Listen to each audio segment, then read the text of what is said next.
Praise the Lord. இயேசுவின் ரத்தம் ஜெயம். தினமும் இயேசு நிகழ்ச்சிக்கு உங்களை கர்த்தராகிய இயேசு கிறிஸ்துவின் நாமத்தில் வரவேற்கிறேன். செய்தியின் தலைப்பு, உங்களை நீங்களே வஞ்சித்துக் கொள்ளாதீர்கள். ஆதார வசனம் லூக்கா 15:31. நீ எப்போது என்னோடு இருக்கிறாய், எனக்குள்ளதெல்லாம் உன்னுடையதாக இருக்கிறது. கிருபையின் பாத்திரங்களே, அவர் சொல்லிவிட்டார், நான் உன்னை விட்டு விலகுவதுமில்லை, உன்னை கைவிடுவதும் இல்லை என்று. அவரது பிரசன்னம் நம்மை எப்போதும் முடியிருக்கிறது. அவரது வல்லமை நமக்காக சகலத்தை செய்ய ஆயத்தம் என்பதுதான் இதனுடைய அர்த்தம். இதற்கு வேறு ஒரு வசனமோ அல்லது வேறு ஒன்றோ தேவையில்லை உறுதிப்படுத்துவதற்கு. கர்த்தரையும் அவரது வார்த்தையும் பிரிக்க முடியாது. வார்த்தை தான் கர்த்தர், கர்த்தர் தான் வார்த்தை. லூக்கா 15ஆம் அதிகாரத்தில் வரும் நிகழ்வு நீங்கள் யாவரும் அறிவீர்கள். இளையகுமாரன் தன்னுடைய சொத்துக்களை பிரித்து வாங்கி அதை எடுத்துக்கொண்டு தூரதேசம் போய் வீணாக எல்லாவற்றையும் செலவழித்த பிறகு ஒன்றும் இல்லாதவன் ஆனான். அந்த தேசத்தில் ஒரு குடியானவனோடு ஒட்டி கொண்டான். அவனுக்கு கிடைத்த வேலை பன்றிகளை மேய்ப்பது. அந்த பன்றிகளுக்கு போடு தவிடு கூட இவனுக்கு யாரும் கொடுக்கவில்லை, கிடைக்கவில்லை. அப்பத்தான் இவனுக்கு புத்தி தெளிகிறது. ஐயையோ, என் தகப்பன் வீட்டில் வேலைக்காரர்கள் கூட பூரணமாய் சாப்பிடுகிறார்களே, இதோ நான் என் தகப்படத்து போவேன், இப்படி பேசுவேன், ஒரு வேலைக்காரனாக என்னை வைத்துக் கொள்ளுங்கள், குமார் என்று சொல்லிக்கொள்வதற்கு எனக்கு தகுதி இல்லை என்று சொல்லுவேன் என்று இருதயத்தில் நினைத்தான். அதை மனதிலே நிர்ணயம் பண்ணிக்கொண்டு தகப்படத்தில் வருகிறான். தகப்பன் இவன் தூரத்தில் வரும்போதே பார்த்து விட்டார். ஓடி வந்து கழுத்தை கட்டி கொண்டு முத்தம் செய்து விருந்துக்கு ஏற்பாடு பண்ணுகிறான். குமாரனுக்குரிய உரிமைகளை, அந்தஸ்துகளை கொடுக்கிறார். மூத்த குமாரன் வயலிலிருந்து வரும்போது இந்த கொண்டாட்டத்தின் காரணம் அறிந்து கொண்டான். கோபம் அவனுக்கு. தன் தகப்பன் வருந்தி உள்ளே அழைக்கும் போது கூட அவள் போக மறுத்து தனது அங்கலாய்ப்பை கொட்டுகிறான். இவ்வளவு காலம் உங்களுக்கு நான் ஊழியம் செய்தேனே, இவ்வளவு காலம் கற்பனைகளை மீறாமல் கை கொண்டேனே, நான் சந்தோஷமாக இருக்க, என் ஃப்ரெண்ட்ஸோடவெல்லாம் சந்தோஷமாக இருக்க, ஒரு ஆட்டுக்குட்டியாவது நீங்கள் கொடுக்கவில்லை, சாதாரண ஃபீஸ்ட்டு கூட நீங்கள் வைப்பதற்கு என்னை அனுமதிக்கவில்லை, இத்தோடு நிறுத்தியிருந்தால் பரவாயில்லை. இளையகுமாரனை பற்றி குற்றப்படுத்துகிறான். வேசிகளிடத்தில் ஆஸ்தியை அழித்து போட்ட இவனுக்கு கன்று குட்டியை அடிப்பித்தீரே, பெரிய ஃபீஸ்ட்டு.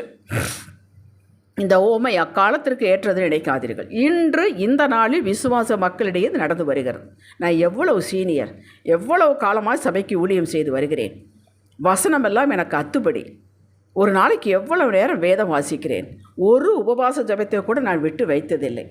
ஆனால் நேற்று வந்த விசுவாசி, இவர்களை பற்றி எனக்கு தெரியாதா என்ன, எப்படி ஆசீர்வதிக்கப்பட்டிருக்கிறார்கள், எனக்கு ஒன்றுமே புரியவில்லை என்று மனதில் சிந்திப்பவர்களும் அதையே அங்கலாய்ப்பாய் மற்றவரிடம் பேசுவதுமான ஒரு குரூப் உண்டு.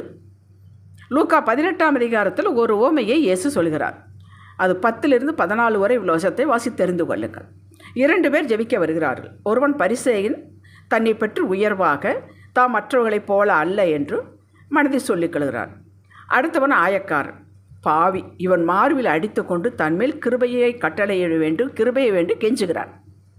ஆயக்காரன் ரட்சிக்கப்பட்டான். பரலோகமே அவனுக்கு பேக்கப் நின்றது. என்னுடையதெல்லாம் உன்னுடையதாக இருக்கிறது என்ற கருத்தை சொல்லியும் நிதர்சனமான வாழ்வில் அப்படி இல்லையே என்று கேட்போருக்கு இந்த செய்தி. நாம் அவரோடு இருந்தால் அவருடையதையெல்லாம் நம்முடையதாக வந்து சேரும். எப்படி, எப்போது? நாமவே ஒரு கருத்தை அவரோடு இருப்பது என்றால் இதுதான் என்று வைத்துக் கொள்கிறோம். வேதத்தை முறையாக வாசிக்க வேண்டும். அவரோடு இருப்பது என்றால் என்ன, அவரை பிரியப்படுத்துவது என்றால் என்ன, அவரை மகிமைப்படுத்துவது என்றால் என்ன, நம்முடைய தகுதி என்ன, நம்முடைய உறவு என்ன, நம்முடைய அந்தஸ்து என்ன என்பதை வேதத்தை வாசித்தால் மட்டும்தான் தெரியும். நாமவே கணித்து வைத்து கொள்ளக்கூடாது. அவருடைய பிரமாணம் என்ன சொல்கிறது, இதற்கு கீழ்ப்படிய வேண்டும். இதுதான் நாம் அவரோடு இருப்பது. என் கிருபைக்கு காத்திருந்து தெய்வ பயத்தோடு தீமைக்கு விலகி நன்மை செய்ய வேண்டும் என்ற ஆர்வத்தோடு விசுவாசத்தோடு என் நாமத்தில் எதை கேட்டாலும் தருவேன் என்கிறார். இதை அப்படியே பின்பற்றுவது தான் நம்ம அவரோடு இருப்பது. அவரோடு இருப்பது என்பது அவரோடு இசைந்து இருப்பது. அவர் ஒன்றை சொல்லியிருக்க நாம் அதையே ஆமேன், எனக்கு அப்படியே ஆகும், விசுவாசிக்கிறேன், உமது நேரத்திற்கு காத்திருக்கிறேன் தகப்பனே என்று சொல்லிவிட்டு சூழ்நிலை எவ்வளவு மோசமாக இருந்தாலும் எதிர்த்து நின்றாலும் இவைகளை தள்ளிவிட்டு என்னை ஆசீர்வதிக்க அவரால் மட்டும் கூடும் என்ற சிந்தையில் வாழ்வதுதான் நாம் அவரோடு இருப்பது. யோபு 42:2 வாசியுங்கள். யோபு அவரோடு இணைந்திருந்தான். மத்தேயு 7:7 சொல்லுகிறது, கேளுங்கள், தேடுங்கள், தட்டுங்கள், செயல்பட சொல்லுகிறார். இவைகளெல்லாம் நாம் முயற்சி எடுக்க வேண்டும், செயல்பட வேண்டும் என்பதை குறிக்கிறது. மேற்கண்ட ஊமையில் மூத்தகுமாரன் கேட்டதாக தகவல் இல்லை. எனக்கு ஒரு ஆட்டை கொடுங்க, ஒரு மாட்டுக்கண்ணை கொடுங்க, நான் ஃப்ரெண்ட்ஸோடு இருக்கணும் கேட்டால் நான் கேட்டதாகவே இல்லை, தகவலே இல்லை. இது எப்படி இருக்கிறது என்றால், நம்மில் பலர் இப்படி சொல்லி கொண்டிருக்கிறார்கள் அல்லவா? அதை போன்றது. மரம் வச்சவும் தண்ணி ஊற்றுவான், நமக்கு என்ன தேவை என்பது நீங்கள் சொல்வதற்கு முன்பாகவே எனக்கு தெரியும் என்று சொல்லியிருக்கிறாரே, அவருக்கு தானே எல்லாம் தெரியும், எப்படி இருந்தாலும் அவர் சுத்தத்தின்படி தான் செய்ய போகிறார் என்று விதண்டாவாதம் பேசுவது போல இது வெளியே இருக்கும் உலகத்தாருக்கு இந்த டயலாக்கு அல்ல, நமக்கு அல்ல. நாம் அவரது வாக்கின்படி, பிரமாணத்தின்படி, கட்டளையின்படி நடக்க வேண்டும், செயல்பட வேண்டும். கேட்க சொல்கிறார், கேட்போம்.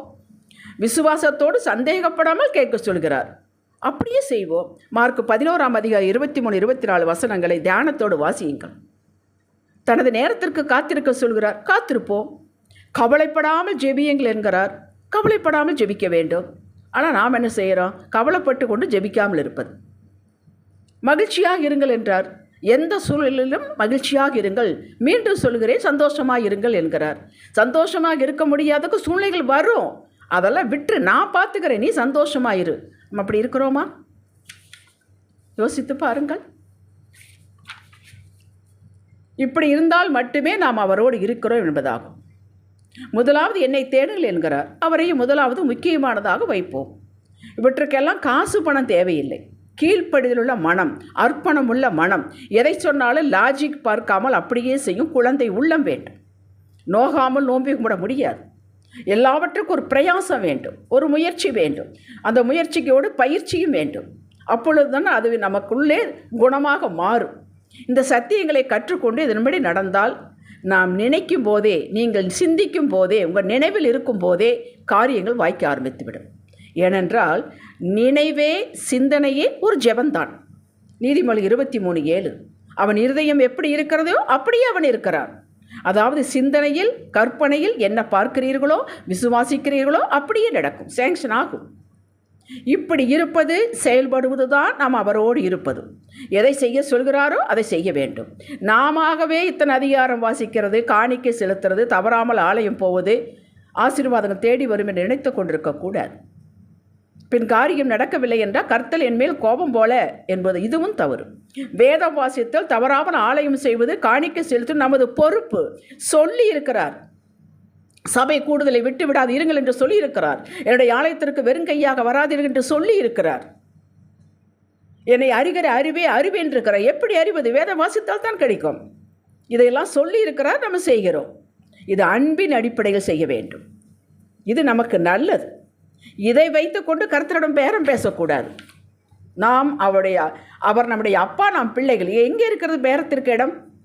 ஆபிரகாம், தாவீது, யோசபாத் தேவரோடு இருந்தவர்கள், சகலத்தையும் பெற்றார்கள், சொல்லப்பட்டதை யாவையும் பெற்றார்கள். எப்படி? விசுவாசத்தோடு காத்திருந்தார்கள், கிருபையை சார்ந்திருந்தார்கள், தெய்வ பயத்தோடு இருந்தார்கள், நிச்சயம் பெற்றுக்கொள்வேன் நிச்சயத்தில் உறுதியாய் இருந்தார்கள், அன்பினால் அவரை தேடினார்கள், தொழுது கொண்டார்கள். இதைத்தான் நாம் செய்ய வேண்டும். காலத்திற்கு தகுந்தாற்போல் சத்தியம் மாறாது. கர்த்தர் மாறாதவர். ஆவியில் எளிமையோடு இருங்கள். விசுவாசத்தோடு வாக்குத்தத்தத்தை பிடித்து கொண்டு சந்தேகப்படாமல் இப்படி எனக்கு நடக்கும் என்பது உறுதியாயிருங்கள். கர்த்தரை முதன்மைப்படுத்துங்கள். தாழ்மையை தரித்து கொள்ளுங்கள். தாழ்மை என்பது ஒரு ஆட்டிடியூட். அது உள்ளுக்குள்ளேயே இருக்கணும், அது வெளிப்பட வேண்டும். சகல சம்பூர்ண ஆசீர்வாதங்களும் நீங்கள் தகுதி உள்ளவர் என்பதை காட்டும், ப்ரூவ் பண்ணும். தேடி தேடி வரும். நிறைவாய் சம்பூர்ணமாய் வாழ்வீர்கள். ஜெபிக்கலாம். ஆம் தகப்பனே, உம்மோடு இருப்பது என்பது எப்படி என்பதை கற்றோம். எங்களை நாங்களே வஞ்சித்து கொள்ள மாட்டோம். சகலத்தையும் பெற்று நிறைவாய் வாழ்ந்து உமக்கு சாட்சியாய் நின்று மற்றவர்களை பக்தி விருத்தி உண்டாவதற்கு காரணமாய் இருப்போம். இயேசுவின் நாமத்தில் பிதாவே, ஆமேன். ஹல்லேலூயா.